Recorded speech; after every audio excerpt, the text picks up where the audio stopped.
жанагындай тозок отуна чакыргандардын чакырыктарына жооп бербей алыс ташыбыз керек. Мына алар ошондой биздин арабыздан чыгып эле ушундай чакырыктарды жасар. Анан сахаба сурап атат, ошондой жамаатка, ошондой элге жолугуп калсам кандай болот дегенде, пайгамбарыбыз айтып атпайбы? Мусулмандардын жамаатын, мусулмандардын башчысын бекем кармайсың деп атат. Ошо менен бирге болосуң, мусулман башчысын. Өлүм жарылбайсың деп атат. Мына ошондой кутуласың да. Демек, ошондой баш аламандыктан, ызычуудан кутула турган жолдун эң бир негизги жолу ошол мусулман башчысынан айрылбай ошону кармануу. Албетте биз мусулман башчыны, азыркы тилде айтканда президент жана ошого окшогон адамдарды урматтап сыйлап баш ийебиз. Жакшы иштерде. Бул жерден адамдар түшүнүп албасын. Күнөө баардык эле зулумдук иштерде деп жоганда эмес.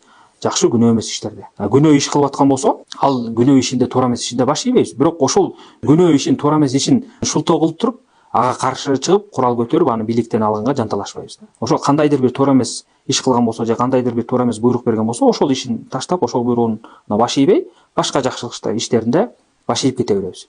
Кимдин колунан келген болсо, ошол башчынын алдына барып, жакшы сөз менен айтып оңдоого аракет кылат. Аркасына туруп алып, ушактабастан.